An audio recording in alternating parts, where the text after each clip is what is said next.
We are live. It's Monday, episode number 122 on this April the 28th, 2025. This is, of course, Empire State of Baseball live on Instagram, X, and YouTube.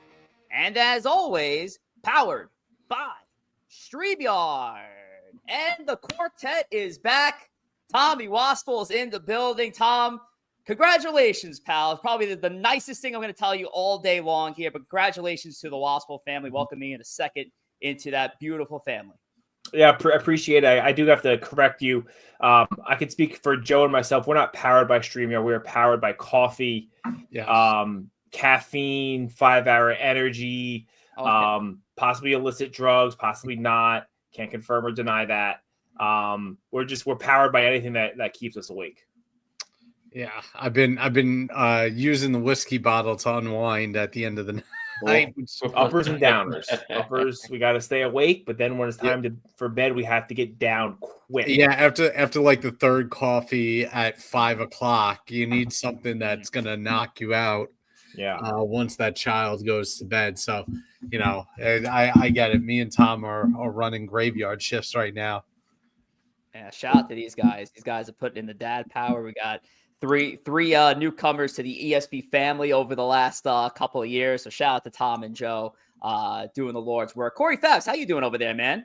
Listen, I'll tell you what, doing a lot better today than about this time yesterday, too. I mean, talk about the tale of 2 days with the New York Metropolitans. Worst loss of the season yesterday, and the biggest output of runs they've had in a long time today. So the tale of 2 days, but a good start to the week. Couldn't ask for much more out of my favorite team to start Monday morning or evening. 19-5 dub over the Washington Nationals, really beating the brakes off an NL East foe. The Yankees are still in division for today's game against the Orioles, and so far not looking great. The Orioles are up 4-0, it looks like, at the end of 4 innings. Will Warren did not look good, left early in this game. So it's been a roller coaster for the young right-handed pitcher. I know we got more on the Yankees later on today, but we got a great show ahead of y'all. I know we have a returning segment. We have a brand new segment. And before I preview all that for you, Tom, let's talk about Roback. Let's talk a little Roback. And listen, we're back here with Roback. I got the spring baseball polo on here. Got the little palm tree, a little baseball action going on. Nice. Tell you guys a lot of cool baseball stuff in the store right now. You should check that stuff out. But I'll highlight they got some new Mother's Day stuff kind of coming out. Roback is not just for the guys, it's for the mom in your life looking to be comfy, looking maybe someone's a little more active. A lot of really cool stuff for Mother's Day. They got the activewear dresses, they got sweatpants, sweatshirts, trying to be comfy, all that kind of stuff. Head over to roback.com. Use promo code TUOSPIL15, save yourself 15% off your first order. Also, they got a bunch of new Cinco de Mayo stuff in there. They got some of the sugar skulls. They got some tequila bottles, some cervezas. So if you're interested in that, head over, place an order. Again, promo code TUOSPIL15, save yourself 15%. Roback Rundown, of course, brought to you by Roback. Use that promo code TWASPIL15. For tonight's show, we're going to kick things off with the Empire Express. As always, talk about the latest and greatest with the Mets and Yankees. We're going to follow that up by introducing our first creative spotlight of the entire 2025 season here. That's Kevin Cruz. Kevin Cruz, who's a returning guest. We had him all the way back in December for the infamous Empire Elephant episode of ESB. So Kevin Cruz of NYY Underground joins us for the Creator Spotlight bit today. He's going to stay around for a debuting segment, actually a debuting game. It's called Defining Moment. That's going to be a lot of fun. We get to look back at an old historic Mets-Yankees moment. Could be everything from a fantastic win, a gem by a pitcher, a career accomplishment. But we take a look back, and that's how we're going to be playing the game later on tonight. That's going to be Defining Moment. And then finally, we're going to wrap things up with Book It, presented by Book with Took. Took's going to look into what the series of the week is and choose his player of the week. And thus far, gentlemen, it's not been going well for Took. He is not doing well. He's 0-3 on picks for wins, losses, and he's 1-0 on players. So there's a positive there. So hopefully Took turns his luck around. But before we get into the Empire Express, I just want to shout out the best chat here on YouTube. Hitman just joined us here. He goes, "What's good, ESB? Congrats, Tom, on the new addition. We also have Pars in the building. Pars pulling the Jacob Petruzzi hours. Smack that like, subscribe for the boys. Even at 7 a.m., show some love. Pars checking in at 7 o'clock. And he also checked in just shortly because he just posted up, like I said, 13 hours ago. Like and subscribe. Let's get these subscribe numbers up to Insta and Twitter. We're almost at 450 if we're not already past 450 on the subscribe count. So shout out to everybody here. We have Sierra in the building. Happy Monday. Jacob Petruzzi. We're live on Instagram, Twitter, YouTube, and powered by StreamYard. Jack Esposito says hi and congratulations. JDR, what's up? 19 runs alongside Nimmo, joining Delgado in the record books to hit 9 RBIs in a game. Shout out to Brandon Nimmo. Jordan Tyler's in the building. We have Chris Nieves, Empire State of Baseball Zone, one of the Bronx Take hosts. Shout out to him. CK over at Yankees Pod and Pinstripes Uncensored. Big Slicks in the building and 1-0 with his fantasy team that he just took over in the League of Savages. Shout out to the League of Savages. So, yeah, and Dr. Kulo just pulled up as well. Shout out to Dr. Kulo. All right. Let's get into it. Let's talk about those New York Mets. The graphic a little bit outdated because this was the stats going into today's game, but the Mets put on an absolute ass beating of the Washington Nationals today, 19-5. So that's actually not a 19-9 record. That is a 20-9 record. So the Mets now are the first team in baseball, I believe, gentlemen, that have reached the 20-win plateau of the 2025 season. Joe, your thoughts? Yeah, listen. Obviously, I don't like the way the Mets lost the game last night. They were up 7-1. They blew a 7-1 lead to the Nationals. You don't like that. But the Mets of old would have come in today flat as a pancake and got railroaded by the Washington Nationals. And then you would have left Washington feeling like you've left way too much opportunity on the table. They didn't do that. Griffin Cannon came out. He pitched 5 shutout innings. The offense started to click on all cylinders. Brandon Nimmo, who we were talking about in our chat earlier today, Corey, we were worried for Brandon Nimmo. Yeah. They put up a graphic, and I'll bring it up on my phone so I can read it to you guys. I forgot to send it to Rich. But they put up a graphic that since the All-Star game last year, Brandon Nimmo has a 190 batting average, about 586 OPS. That is really bad for your starting left fielder. It's be bulky territory. Last year, he had the plantar fasciitis at the end. A lot of people chalked it up to that. This year is off a slow start, but 9 RBIs today. That's a great way to get out of a slump, and that's a great way to turn your season around. So that's a positive. Soto was hitting, even though he's not hitting for power this week. So that's a positive. At the end of the day, okay, the bullpen had 2 bad games in the last week. Other than that, the Mets are rolling. I'm okay with it. All right, you like to take that one more game against the Nationals, but they rebounded today. You get to go home, and now you got a real test. Arizona's coming to town. Arizona's a really good team. They're in a really good division, and this is one of the teams that you're going to be competing with, whether it's in October or whether it's for a wild card going in. So this is a good barometer for the Mets to go in with the lineup full strength now. Alvarez is back. McNeil's back. So the Mets are at full strength now. Now you got to play 3 with Arizona in your building, set the tone, tell them that you belong in the same category as they do, which I think we all know. And at the end of the day, we'll see what happens after this series with Arizona. Real quick on Brandon Nimmo. I'm sure he's putting a lot of time in the cage, but I'm going to take credit for it myself. I'm the biggest Brandon Nimmo supporter on this podcast. I have him in all my fantasy leagues. And earlier today was trying to deal him to Core. And Core said he hasn't been doing well, and I had put him on the block, and Brandon responded. So that's just the kind of manager I am. You almost fed the king of the league. Yeah, I let Brandon know he wasn't getting it done. I was ready to ship him out to upgrade my shortstop. And Brandon said, watch this. So Core, I told you earlier, price went up.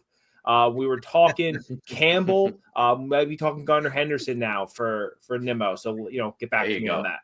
There you go. Listen, a very good fantasy day if you had any Mets on your team. I had Brandon Nimmo in our Dynasty League that a few of us are in. That one's head-to-head categories. So the numbers right off the rip, I had Nimmo, Alvarez, and Vientos. So between all of them, I have almost a 2 OPS starting the fantasy week in head-to-head categories. So Couldn't ask for anything more than that.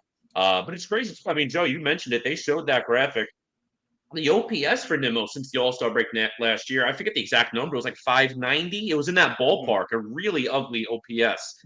So very nice to see him break out today. Very grateful for that. And again, if you would have gone back in time when we did the show last week and we're looking at the week ahead, I said just give me 4 of these 6 games. I was excluding the Monday game. I was just looking at the 1 week, 4 of 6. And that's exactly what the Mets did in that span. They took 4 of 6. Sweeping the Phillies, phenomenal series. I know the loss yesterday and the win today kind of overshadowed that a little bit, but that was a big test for the Metropolitans because they had a couple of games. Yeah, the Cardinals, not the worst team in the league, but they had some games against some bottom feeders, and there were some questions: can the pitching hold up against a good team? Mm-hmm. The Mets showed up against the Phillies, so ton of credit for the Mets there.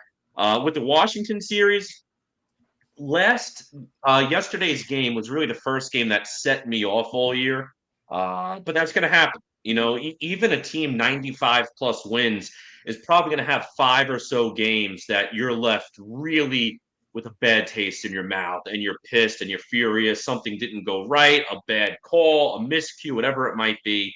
So yesterday was the first one of what will be more ultimately to come across the course of the season.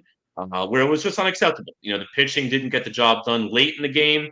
I think part of that, the bullpen, a little bit taxed. They've pitched a lot the first month of the season. The Mets have been very cautious with the starting pitching, especially Senga after missing pretty much all of last year.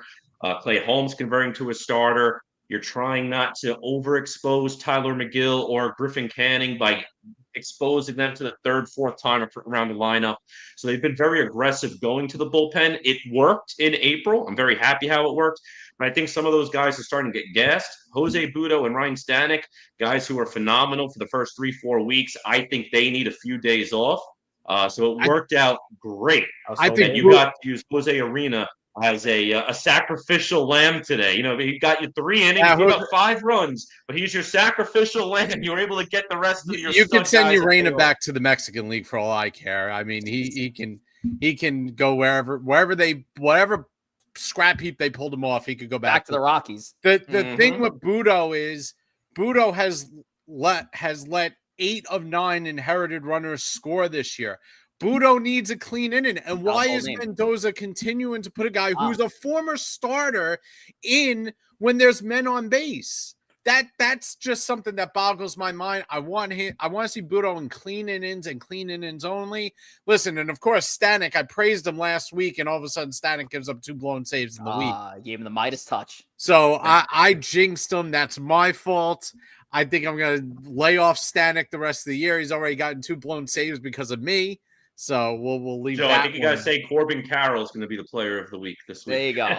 There you go. Exactly. And that's where the Mets head next. Well, actually, they head back home. Arizona's coming in to play. Second New York series for Arizona this year. The Yankees played them a few weeks back. They have a 3-game set that starts tomorrow at 7:10 p.m. And then the Mets, is kind of a weird 7-day stretch. You're starting on the road. You end a 4-game set on the road. You're back home. You're back on the road on Friday against the St. Louis Cardinals. For the Mets, by the way, I did throw up the graphic that was that showed off the team stats.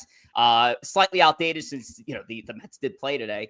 The Mets actually still lead baseball in team ERA. They're just up to now 2.62. The Detroit Tigers are in second in all of baseball with a 2.80 with their amazing starting pitching staff. Now, Joe, Corey, I'm going to ask you this question. So the Mets right now sitting pretty in the National League East, and I know, Corey, we're having this discussion early. We're not even at Memorial Day yet.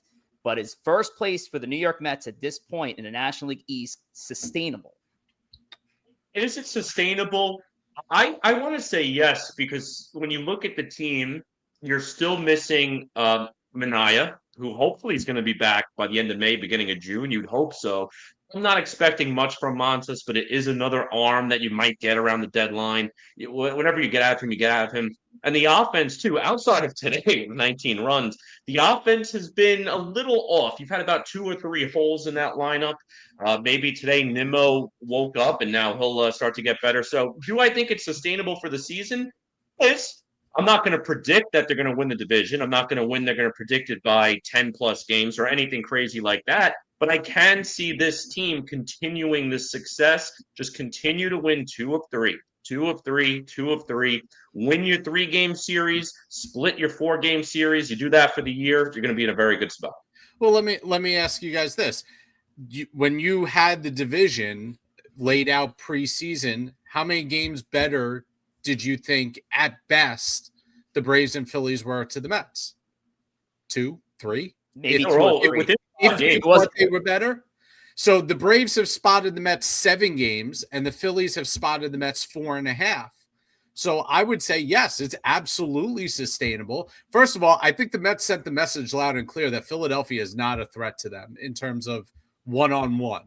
I don't think you could take a series in April and say, listen, the Phillies aren't going to be able to compete with the Mets. I can couple that with the fact that he has the Mets beat their doors off the second half of the year last year and destroyed them in the playoffs, and then turned around and they came in flat as a pancake to Citi Field.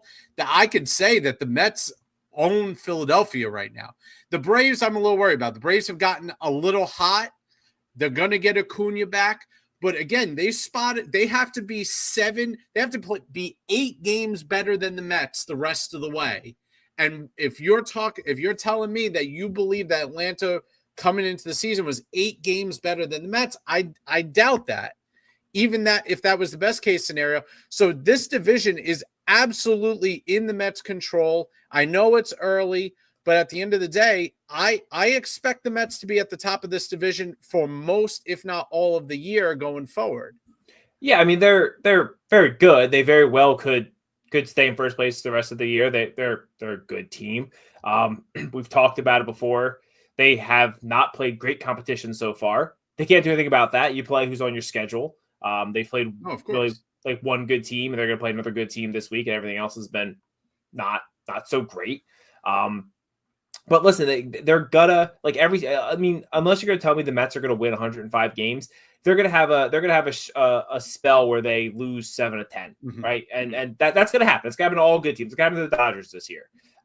So that gap, I think, is going to get made up.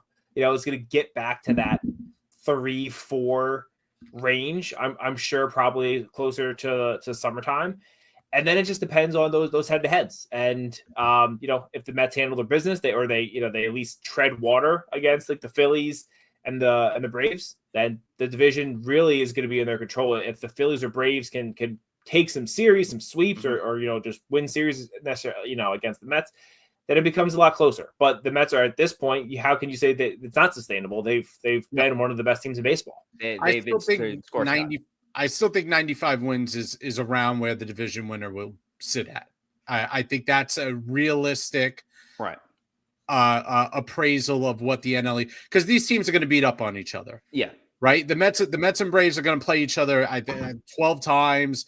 They got 9 more games against Philadelphia. These teams are going to beat up on each other, and they're going to stay relatively bunched together. So surprisingly, Joe, you can make that same case for a division we thought was just going to be a cakewalk for a certain team. The National League West. I know we're talking about the Mets here, but did you see the National League West and what it looks like from the top 4? I mean, the Dodgers. Yeah, listen, I'm not going to obviously count out the Dodgers, but like, the Giants are right there with them. The Padres are in 3rd place by just a couple of games. The Arizona Diamondbacks, who you guys are seeing for the next 3 games, I mean, they're a serious team as well. That National League West is no joke. So, yeah, I think you're going to see a couple of those where, you start to make that conversation again of, will there be another 100-game winner in 2025? And I don't know if there's going to be a case. There wasn't one last year, and maybe that's simply the case. Just the best divisions of baseball that have the best teams in the game right now just going to beat up on each other. Yep, it's going to be crazy.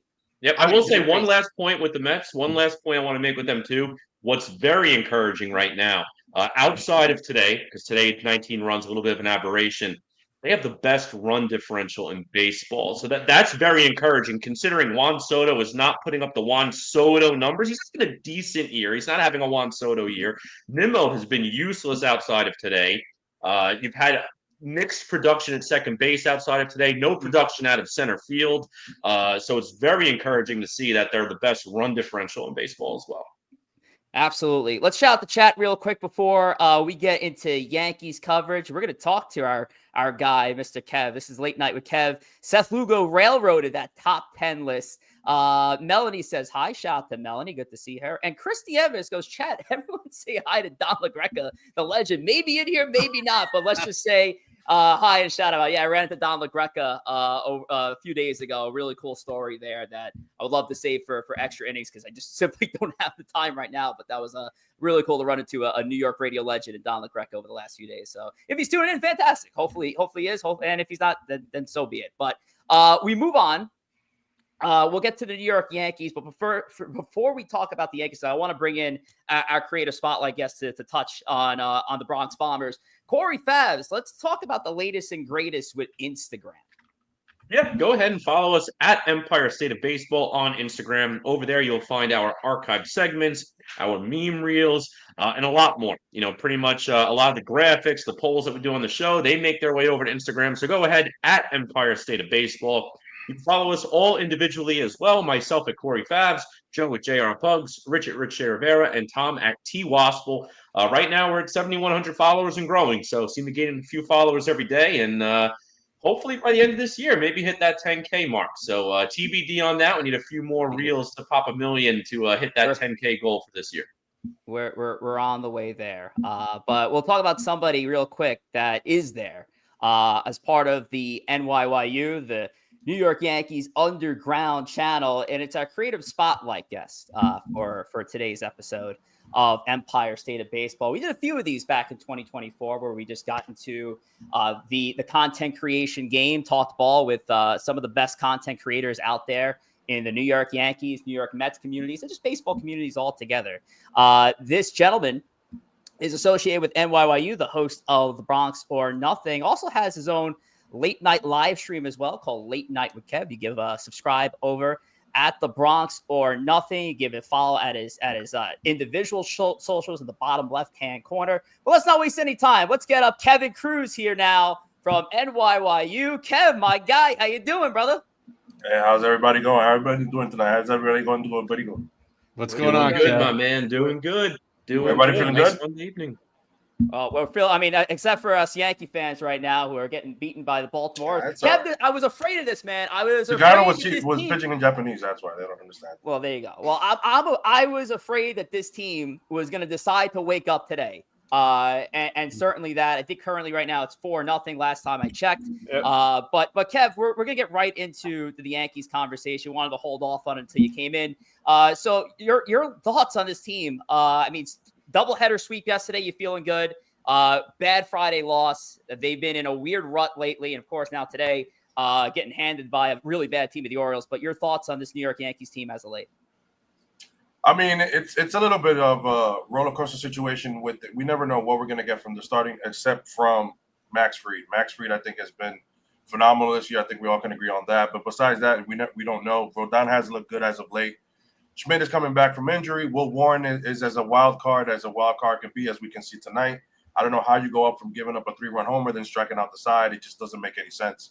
But besides that, then when we thought our best options were the closing role, where we have that with Devin Williams, and then that's a piece of shit right now. So, or ass. Can I curse here? I don't know how family friendly this show is. You're fine, bud. Okay, so he's been ass. All right, Devin Williams has been horrible. Lost the job to Luke Weaver. I'm surprised Boone said it. I thought they were just gonna creep Luke Weaver in there and not hurt Devin Williams' feelings, because that's what normally they don't like to do. But he went out and said that we're gonna take him off the road for now and see how it goes. So besides that, though, I mean, I still think that there's 4 games that come to mind out of all the ones that we played that I think that the Yankees really should have won. Of course, 2 of those were Devin Williams, the grand slam from Arizona that Mark Ladder Jr. gave up.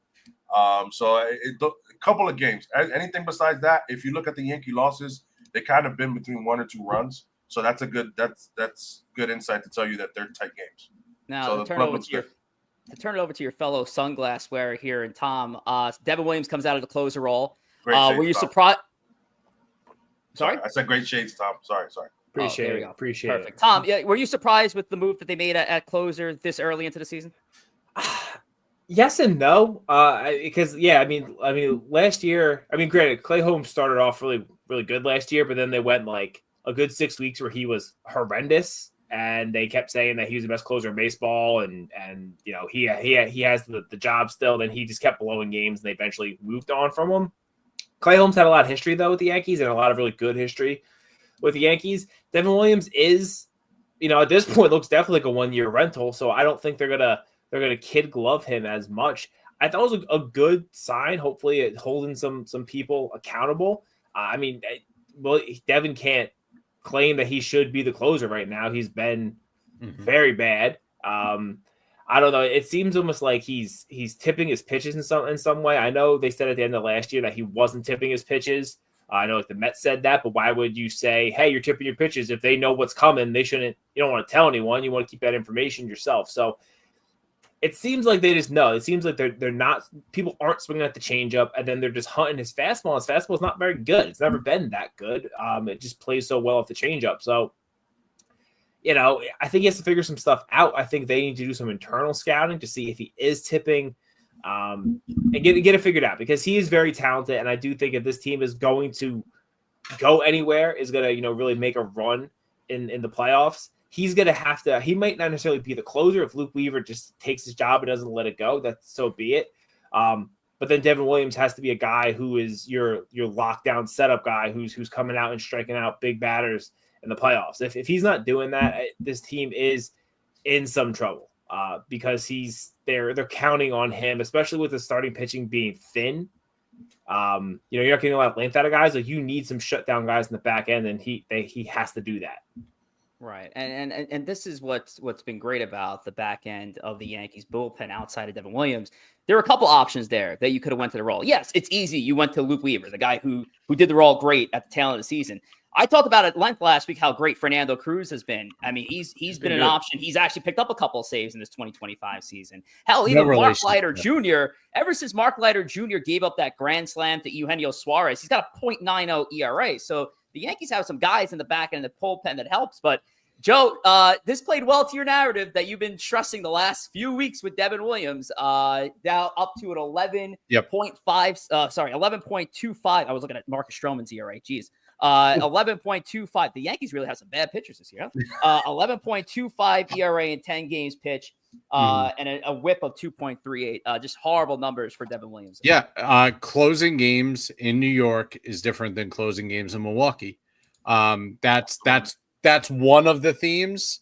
The other theme is Pete Alonso might have broken Devin Williams. No, Pete Alonso didn't break Devin Williams. Well, in all fairness, when you give up a home run like that, you need to come back and you need to reestablish your psyche as I'm the dominant closer. He gave up a home run to end his season. You got to understand. He killed Bob Uecker, guys.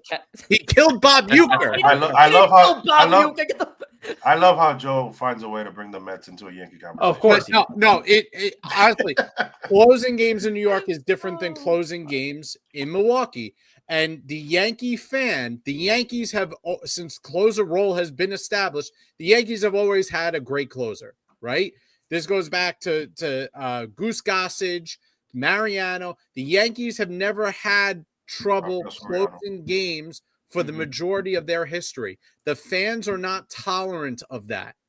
And so when you come in as a closer, regardless of who you are beforehand, if you do not save games on a consistent basis and you blow games that you should win, the Yankees fans are going – the Yankees in general, the Yankee Nation is going to revolt on you, and you're not going to keep your job. That's just the bottom line. The interesting thing too with Devin Williams, it's like you mentioned it before. There really is no loyalty factor there. It's not like he's been a Yankee for 5-6 years. If he was a Yankee for 5-6 years and came out struggling like this, it's like, all right, you give him 2 weeks in lower leverage situations just to work out whatever kinks, then you put him right back in there.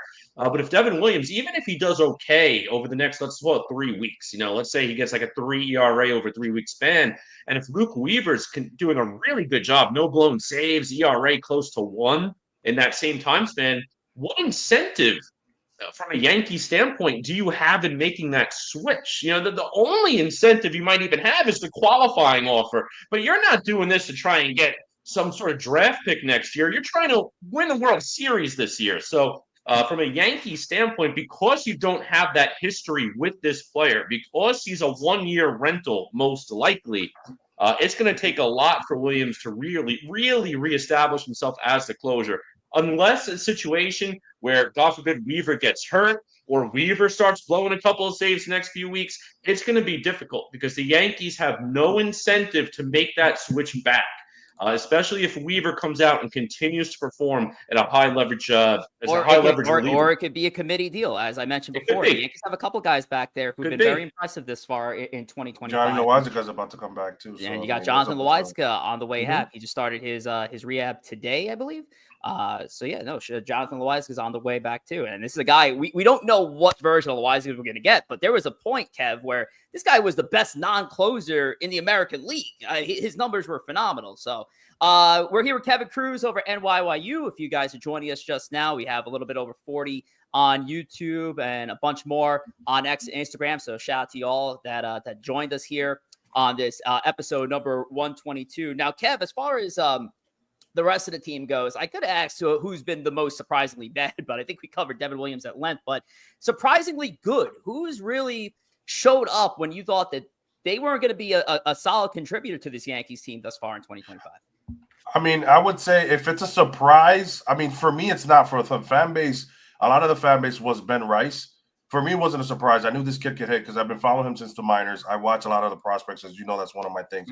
I mean, I like obviously Ramirez is turning it up right now. I was high on him years ago as well. And so I knew Ben Rice was, but the fan base was killing him last year, saying that he's another quadruple player. But I do want to mention one guy that I knew he was going to contribute, but I didn't think he was going to be this good because he's 38. And I'm just going to let Joe repeat what he said. I mean, what does Joe think about Paul Goldschmidt right now? Joe. I mean, Goldschmidt's a good player. He's 38 years old. I don't think you can expect the production to keep up like he's not gonna hit 360 come mid-August. He's a good. He's gonna be hitting 380. Listen, Goldschmidt's a Hall of Famer. He's 38 years old. But you were painting him out to be like he was gonna be a below average player, and that he was expecting him to be Albert Pujols at this stage of his career. I was expecting him to have an average OPS. I was expecting to have an average OPS about 100, which is what he had last year. Yeah, but I would say that's the guy that for me, I didn't think he was going to be this good. I thought he was going to hit 280, 290. I'm not going to lie. But I knew he was going to contribute. I knew he's great. His defense is great. I knew last year he ended very, very good. So a lot of people didn't see that. They don't know how to split the year. Sometimes a player can start slow, just like Francisco Lindor, Joe, and then end up going up on a tear. In this case, if you look at Paul Goldschmidt's splits last year, his second half was much better, and he transitioned into this year with the Yankees, and he's doing tremendously. But him, we don't got to speak about Judge because Judge just does. I think we can all agree that Judge is probably the best hitter we've seen in our lifetime. I know some of us saw Barry Bonds, but when you take the steroids out of it, I think Aaron Judge is clearly better. I mean, obviously Barry Bonds with the Pirates is different. I'm talking about San Francisco Barry hitting balls everywhere. But yeah, man. So I'm high on this Yankee offense right now. I know there's a couple of guys that are not hitting their weight, but I think it's going to be all right. So, but those are the two guys that I would highlight. Kev, Tom, with everything considering, I mean, again, this graphic was going into play today. The Yankees were, and I would still think leading in batting average, OPS, and runs scored. Even on the pitching side, tops in baseball in batting average against. Aaron Judge's numbers incredible, batting over 400, and we're about to turn the calendar into May here. I know, Tom, you weren't here last week. We talked about some underrated contributors. So along the same lines, whether it's an underrated contributor who surprised you most, your thoughts on this Yankees team thus far. I mean, I'm sure if you guys were talking about it last week, which I was not listening to, I mean, how could you not bring up Trent Grisham? I mean, Trent Grisham. Yeah, I mean, listen, we're busy. We're busy over here, Rich. We're dealing with a lot. I mean, Trent Grisham's obviously been phenomenal. He's back to like playing great defense, hitting homers. But that's not the one when you brought up Goldschmidt, it was really what came to mind.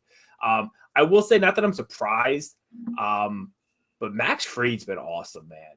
Like I'll be honest, like I think like especially as you right when you're a kid, right, you always have like favorite players. And as you get older, I think that kind of fades a little bit. You're like, I like the team. You're not like, I love Max Fried, man. Like, I love watching him pitch. Like, he is my favorite. Like, we're only a month into the season, but man, like, he's like my favorite pitcher to watch, starting pitcher to watch since like Tanaka. He is so fun to with the different repertoire, with the good fielding. I love what he brings, and I think, especially after what happened with the Rodon signing, he's been up and down. Joe will highlight that for hours for you if you want.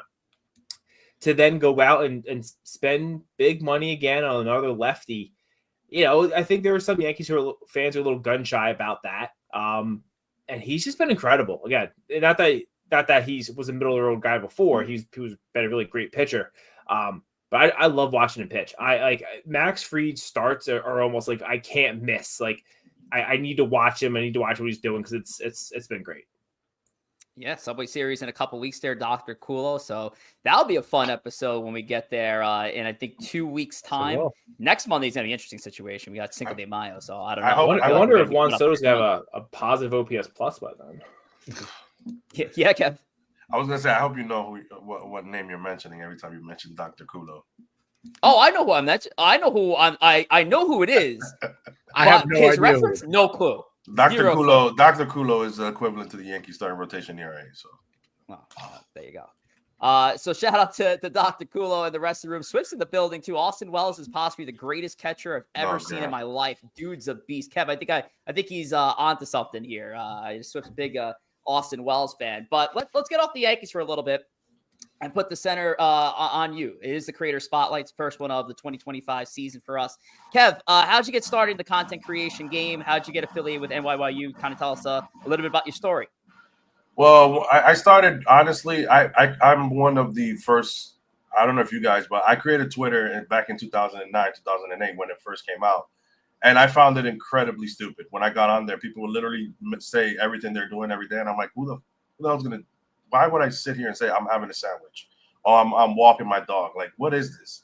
And then I just left it alone. And then I came back after years after life. You get on the hamster treadmill, and then you just go like 5-6 years. I had my kid and everything. And I've always been a Yankee fan since I'm young. And I went to school for audio engineering, which is recording for music. So I was like, why not try to do something where I have some base in speaking sports, which I love. Speaking Yankees, which is the team that I follow the most. And then came back to Twitter, and then I met the likes of you guys, other people who are not on Twitter right now. And we started speaking on spaces and that. And then I created my own podcast called The Bronx or Nothing. It's still on the same page that is there with the Late Night with Kev. I just made a rebrand. But after that, Pete started DMing me and say, yo, I like what you're doing. You're pretty funny. Why don't you come on as a guest on game season? And we did a couple of those, and the people loved it. We actually broke records and likes for his channel when I was on, and we went from there. And then Pete went over and mentioned like, "Yo, why don't we just we do a new podcast, or you want to bring that one?" And I just like, no, let's just bring Bronx or Nothing over to NYYU, and we'll go from there. And that's how that came about. So shout out to Pete, who was the first one to reach out, and NYYU. And it's been a journey ever since. I think when I joined, we were at 17,000, 18,000 subscribers. Now we're about to hit 44,000 in about a year. So insane stuff. And that's a credit to you, Francis, Pete, everybody involved with NYYU. I mean, this is a phenomenal Yankees channel out there. And I know like it's a lot of talk is around when it comes to Yankee podcasts. I feel like a lot of people are like, oh, those are talking Yanks, like that type of podcast. NYYU is right there. It is right there in the conversation, and what they're doing is awesome. And we're the yin to their yang. We're completely different. Right, and a lot of you certainly are. Yes. And a lot of phenomenal events too. I was there for one of the NYYU days where they buy a section out and bring in a lot of members of the community, and it's great that you bring in the Yankees community together, the baseball community together. There's a fantastic event coming up in a few days' time that we'll get to. But yeah, Kev, you're doing a hell of a job over there, man, and always hilarious. The Bronx or Nothing. So love what you guys are doing, Joe. You said Joe. Sorry. Am I muted? No. Should be. No, you guys are doing a great job, and we appreciate you guys coming on and interacting with us. And I think, it's been fantastic for you guys. What I know you guys are doing the a inaugural softball game this year. Can you tell us a little bit about the details behind that? Obviously going to charity, how that kind of came together and what you guys are planning to do with that, this year and hopefully this becomes a yearly thing, right? Correct. And well, that's one thing that I love about like what we do. And shout out to Pete, because like one of the first events that I joined, we did a 24-hour stream for Toys for Tots for kids. This was last year, and then we did another 24-hour stream for Tunnel for Towers in the trade deadline. And now this year we were like, let's do this. This is for Stand Up for Cancer. So all proceeds, meaning the jersey sales that you guys are buying to wear at the game, the player fees that you're paying, or the spectator fees, or any donations. There's also going to be silent auctions there with memorabilia. Victus is giving us, I believe, 2 bats.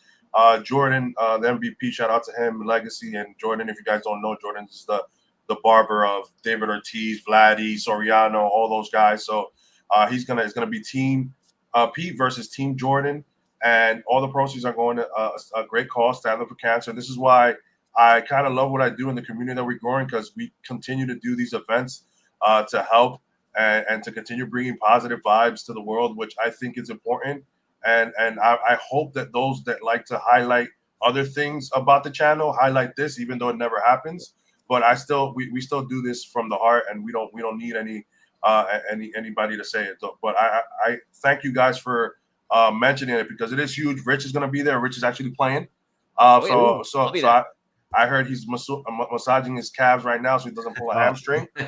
But hopefully this becomes a yearly thing. We've talked about it before that we wanted to do like Yankee and Mets creators, but then we're like, just let's do it for a great cause, and anybody just can jump in and play, and then we go from there. I believe next year it'll continue to grow. Even more people will start joining and stuff like that. So it is the first year we're doing it, and we're thinking that we're probably going to do this every year. Kev, you're not going to see anyone bat flip a single more than Rich Rivera. Rich 100%. Rivera can absolutely bat flip a little, just soft line drive into left center. There's no. This wasn't about my softball highlights of my career. I mean, I played with all 3 of these guys. Rich has bat flipped pop flies to left field. Rich has bat flipped dead duck singles. Yeah, I'm telling you this. You'll see that thing. You'll see the bat go flying, and then you'll look to like the heavens, and the shortstop has got it in his back pocket. If you thought what Junior Caminero did early in the year was obnoxious, you haven't seen what Rich Rivera does with a bat in his hand. So, oh my God! All right, well, that's gonna be a lot of fun. I can't wait to be a part of May that. 10th. Yeah, May 10th. Awesome. Saturday, May 10th. Do you want to shout? What were the rest of the details? Where it's at? How people can get? Yeah, it's gonna be in Little League in Castle Hill, the Bronx Little League, because we're in Yankee Channel, and it'll be okay, guys. The Bronx. It's a very nice place to play Little League. Castle Hill's taken care of that for years. It is Saturday, May 10th. Like we said, you can just buy a spectator ticket, get there. There will be food, silent auctions, things to do on the side, meet and greets. Obviously, you get to meet the guys will be there. We don't know who Jordan might show up with. We don't know if anything like that, but Rich will be there. I think Keith. Shout out to Keith and Queens in baseball, and from Shea and Sons. Keith will be there as well for the you guys on the Mets community. Nice.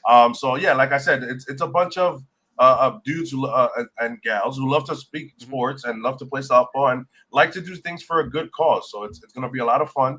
So I hope to see everybody out there. I hope everybody has a nice time over there, because I won't be able to attend, but it's only because my son has a tournament that I have to attend, because I'm a coach as well. And unfortunately it fell on that day, so I won't be able to be there, but I'll be there in spirit, and I'll send some voice notes so they can play it on the Look at all these fathers up here, all the fathers of the year candidates. I see 3 of them right now on my screen. This is insane. Exactly. I gotta say too, Kevin, it's definitely an awesome thing, you guys are setting up. I know, unfortunately, I won't be around that weekend as well, but would love to partake in a future one. I know you mentioned maybe a Met Yankee one someday in the future. Would love to be involved in one of those. I do have one question I want to ask you. I'd like to ask this to some of the guests that come on. I know it's still way too early in the season too. We're only at the end of April here, but 2025 World Series. What is your matchup and prediction? 2025. Yep.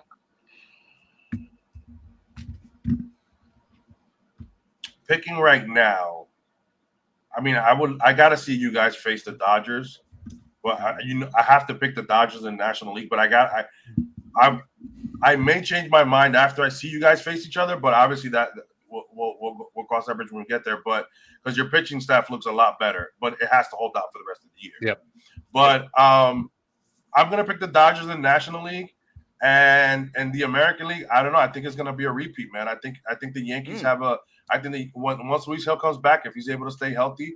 I think that the Yankees will be in the discussion in the American League. I don't see anybody in the American League that's a powerhouse. And I think Judge is playing with a chip on his shoulder. I really think, and I hope, and I really think that this is the year that Judge says, you know what, I'm gonna shut everybody up. This is my year. So I think Judge goes off and the Yankees make it, and it's a repeat. And now it's something personal in the World Series again. I think and it'll be fun to see a back-to-back matchup. But the Mets are not far off for you guys because I know you guys have to. But I got to see you guys face the Dodgers before I can pick the Mets. The Yankees can't advance past the point where they were at in 2024 without Aaron Judge doing Aaron Judge things. No. You get Aaron Judge locked into a postseason. I think that's what will push the Yankees finally over the edge. All right, now we're going to get into our game. It's a debuting game, which I love bringing Kevin Cruz on for because I love explaining the rules of said games. And no, it's brown elephant. Calm down. It's not the Empire Elephant. We're not even near the holidays yet. Listen, I'll take a breather for a second and look up the rules before I get into it. Joe, let's talk about YouTube in the meantime. Yes, we are live on Instagram and X, but YouTube is actually our preferred platform. Why? Because we can interact with you in the chat. We can bring up your comments. You can be part of the show. You can be part of the experience more so than you can be on X and Instagram, at least while we are live. So go over to YouTube. Find our page. Listen, there's 44,000 of you that tune into Kevin every single day. So I think we could borrow some of those to help us get to 500. So go over to YouTube, subscribe. It's free. It's free to subscribe. It's one button click, and you can join us over there. And like I said, you can be part of this experience when we go live every Monday.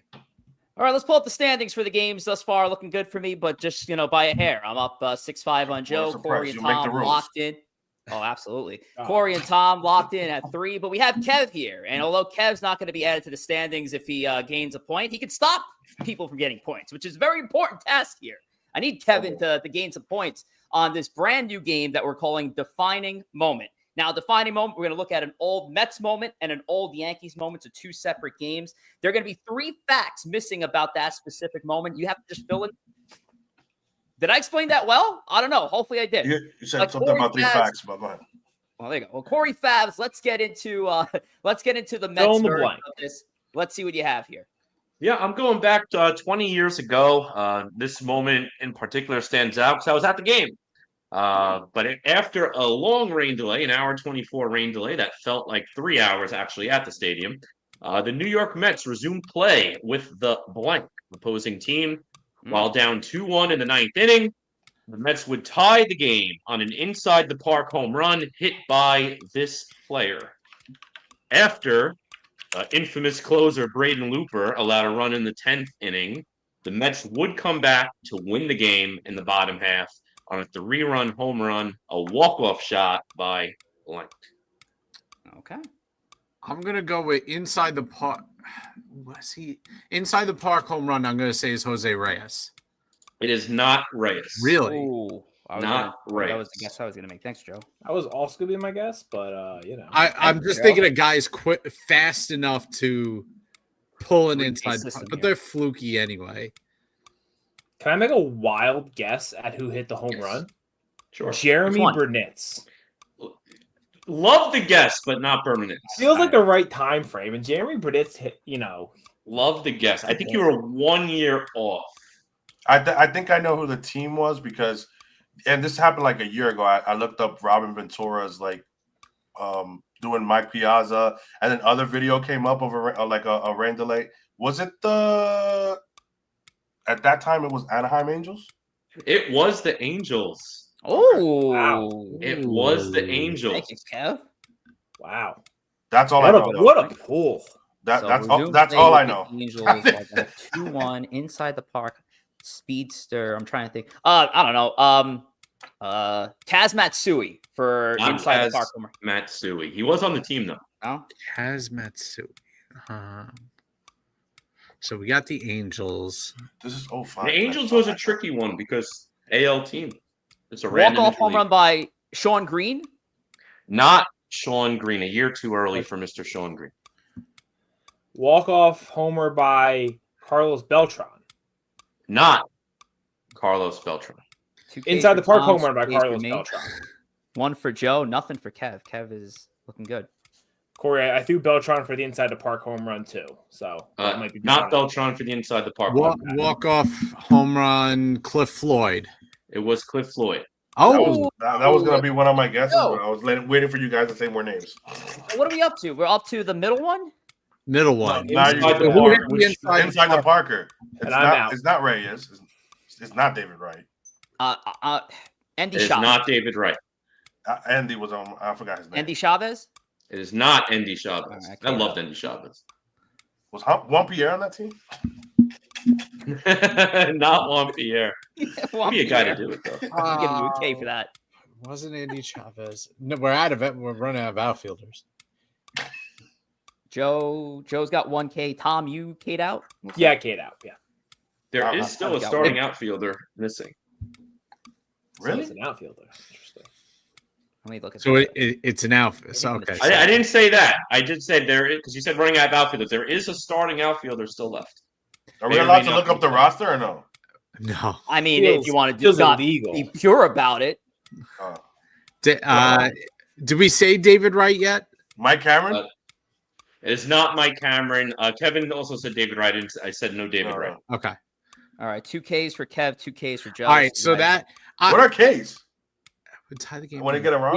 we do a K system. That's how you Okay. stop making 100 guesses. Oh, so I got one more Yeah. guess? Okay. Yeah, you got one more guess. These rules are a lot easier to explain than what I did back in December. Yeah, I know. You always mess that up. Literally couldn't have done it worse. Laston's Millage. Not Lastings. Ooh, A year that's too all early. it. I forgot to hide it, but someone did. A bunch of people guessed Lastings Village in the chat. Actually, by a They bunch, I mean did. mostly Swift. But Kev, well, Spent a lot of time. well, regardless, Kev, if you want, I don't know if you want to take another stab at it, but our host K'd out, so I mean, I have no idea, dude. Yeah. okay, no before idea. that, so we got All right, we're going to close it out. The inside the Parker was the tricky part of the question. It was Marlon Anderson, who had a couple of tenures with the Mets. That was the Oh. tricky part. Not Would have guessing never the guessed Angels. Marlon Anderson. well, you know what? I Luckily, remember this moment really stood out to me because, again, I was at the game. Marlon Anderson was a great role player for that Mets team. Little Teddy. Well, Oh, little Teddy's going to guys. enjoy some baseball highlights because now He's that we're gonna go. moment, let's take a look back, guys, at the moment back Future in Yankee fan. 2003 with Marlon Anderson up at the plate here and future New York Met Francisco Rodriguez. What the? Oh my God. There it goes. It usually, listen, an inside the park home run. It's like, all right, who's to blame here? And clearly, it was off of Steve Finley's knee. And there comes Anderson. Just Wow, like it. it was close too. That was a really close one. Oh, but no, let's stop. go. Molina, be quiet. Molina's pissed, Some- but man, some he Molina by is a pissed. mile. There's no way of telling which Molina. Probably Benji. Could been Jose. I think that's Benji, no? You 28 is. I think that's not Benji. Yachty. I think it's Benji This is here. Cliff? And there's Probably Cliff Floyd up here. I can't I believe I love forgot Cliff about Floyd. Cliff Floyd.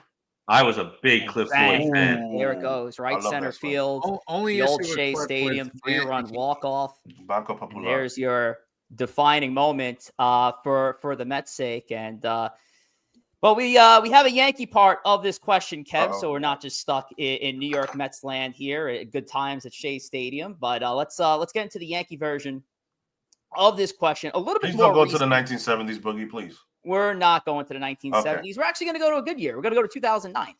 Okay, 2009, well, our August player 2nd, here hit shit. for the 15th cycle in New York Yankees franchise history. Melky Cabrera.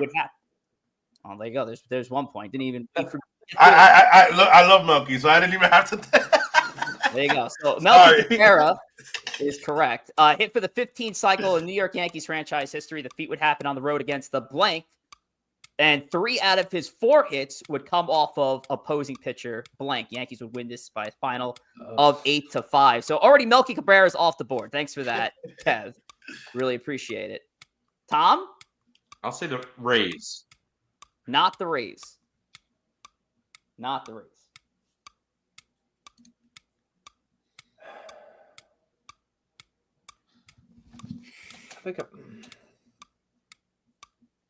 So I don't know why the White Sox are sticking out. I'm gonna say the White Sox. The White Sox are correct. Yes, the White Sox is correct. Okay, it was the White Sox. Is it John Garland?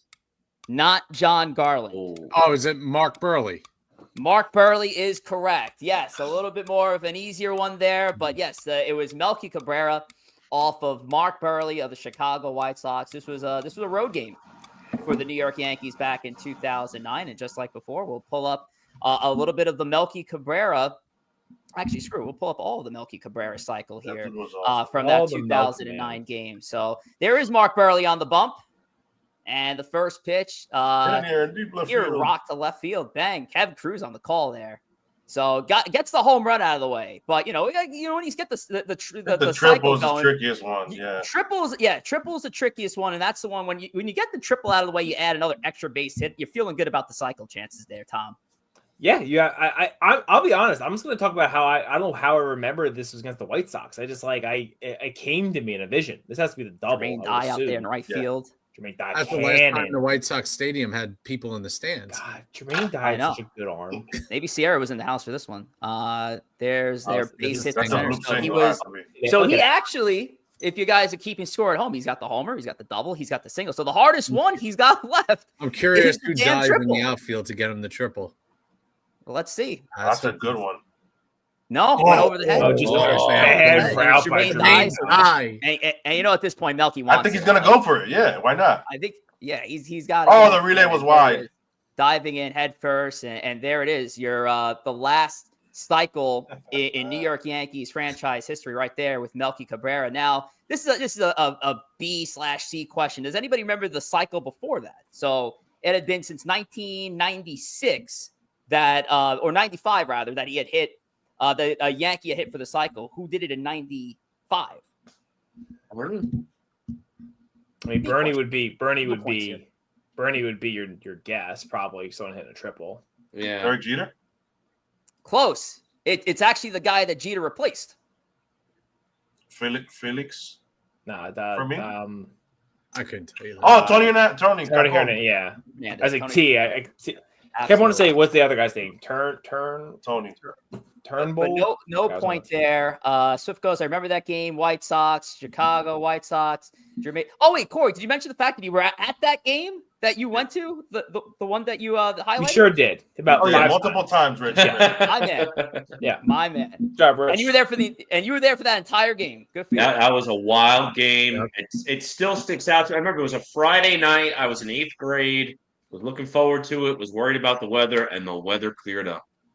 There you go. So multiple points across the board to everybody here. Even Kev picked up a couple defensive points, so we always appreciate that. But that's the defining moment, and you'll see that every 5th week here on Empire State of Baseball as part of the rotation of games. Kev, we're going to let you go here. We do, once again, appreciate your time and hanging out with us once again on Empire State of Baseball. We'll see you down the line for another edition of the Empire Elephant, because I know you love that so much. So we'll see you at the end of the year, Kev. Kev, just quick, I always like to ask this question for all the content creators who come up on here, but you got any good advice for anybody who's new in the game, trying to find their footing in the content creation game? What do you got for them? One, YouTube is your friend. YouTube will show you a lot of ways to get things on a budget. And number 2, honestly, be yourself. Mm-hmm. Unless you're Joe, be someone else. Yeah. No, the reason why I say be yourself, because if you create a character and people don't like that character, what do you have? Or if they do like your character and then they find out that's not you, you also lose your fans. So I believe in that. Either you have it or you don't, and people gravitate to who they like. So be yourself and don't be afraid. Just go out there and do it. If anybody says you suck, tell them to go kick rocks. There you go. keep it clean. Yep, or become a Spoke Met the great fan. Tom Just, Wospil here. I mean, Very good. Speaking my language. Look at this guy. Love it. It's a brotherhood we're forming here between Tom and Kev. All right, Kev. Thanks. Thanks, Kev. Thank you guys for having me. Thank you, Kevin. Here, brother. Thank you. All right. Our guy, Kevin Cruz. Again, give him a follow at all the socials. Make sure you're subscribed to NYY Underground on Instagram, TikTok, even X, YouTube, especially YouTube. They're up well over 40,000 subscribers there, doing phenomenal work. Shout out to him from afar to Pete, Francis, and Jira, doing great things. Speaking of Yankees, the Yankees are trying to make a comeback here. Orioles now up 4-2 in the 8th inning after a RBI double. And if you want, while you're at it, while you're on Instagram and X, give Kev a follow at his personal socials as well. But yeah, good to see Kevin Cruz up here again, and we'll see him around the spaces, I guess. But let's before we get to our last bit, which is Book It, let's touch on that exact app, X, the artist formerly known as Twitter. Make sure you give us a follow at ESB Podcast. Give our subsidiaries a follow at ESB NYM. Joe and Corey are doing a great job with the Mets coverage there.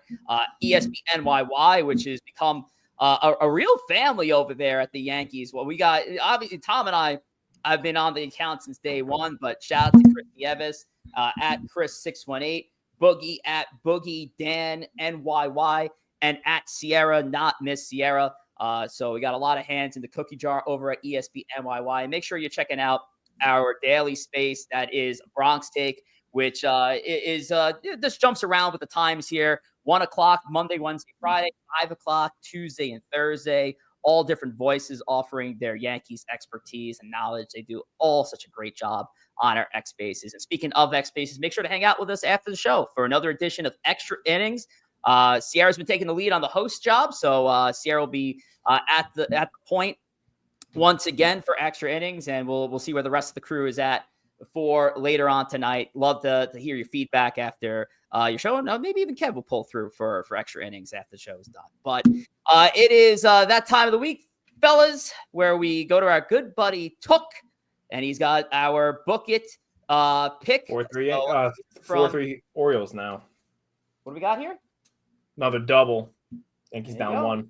Man, Orioles pitch here. It's a 4-3 Orioles game so far, so we'll monitor that. And in the meantime, let's throw it over to Took with the Book It pick.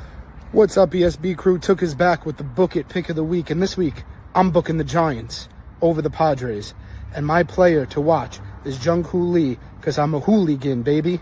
Who do you guys got? He's a hooligan, ladies and gentlemen. Hey guys, do yourselves a favor. Bet the house on the Padres this weekend. You're not gonna get great odds. Bet your mother's retirement.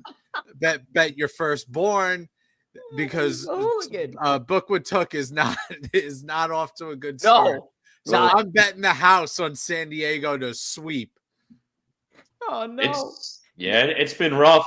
San Diego. The thing with San Diego though is they're a cold team, so Chooch is in the right direction. But he's been rough. I'm very happy you picked the Phillies last week because that worked out. Yeah, I'll go with Chooch just because the Phillies have been a little weak lately. Not the Phillies, the Padres. Can't talk. Padres been rough, so I'm going Giants. Tom? I mean, you got to fade Took. At this point, you hate to do it. I mean, maybe if he had some cheetah print, I'd be on board. But no cheetah print, no book. So. I got the same. Actually, in fact, I think it's going to be so bad that the Padres are just going to straight up sweep the Giants. So I got Padres over Giants 3 straight. I'm sorry, Tuck, but we gotta go against you here. Got to get you back on the board. We're starting slow over here with Book with Tuck. He's usually off to a hot start. It's not been working out since the rebrand. Maybe we have to consider going back to Chooch's pick of the week to get him back going again. But of course, Book It is presented by Book with Tuck, which is more important than anything. And Book with Tuck would like to remind you that he is helping out with booking 3-day, 3-park ticket available for this summer. Deal permits admission exclusively to Disney's Hollywood Studios, Epcot, and Disney's Animal Kingdom as well. So if you're looking to book Disney, and he's even doing more than that. He's affiliated with Sandals. He's affiliated with Universal Studios. Just put out a post about getting trips booked out to Jamaica. So give Book with Tuck a follow on Instagram, and Took will hook you up with your next magical vacation. So make sure to book with Took. All right, folks, It is 9:05 p.m. We're going to pull up a little bit early today, which is perfectly fine. So we'll get started with our extra innings at 9:15 on the dot. And again, as I remind you, spaces daily, Monday through Friday, all sporadic times for a Bronx Take. Extra innings will be live in a few minutes' time. But our next edition of the live stream, Empire State of Baseball, will be next Monday. It's going to be at 8 o'clock as always for episode number 123. And we're bringing back, of course, the New York Strike Exchange. It's our bi-weekly Bulls and Bears New York player exclusive rankings, which we may add an interesting element to as soon as next week. So stay tuned for it, because as much fun, Joe, as the Bulls and Bears have been to rank over the last couple of weeks, well, we can always still improve on good things. Yeah,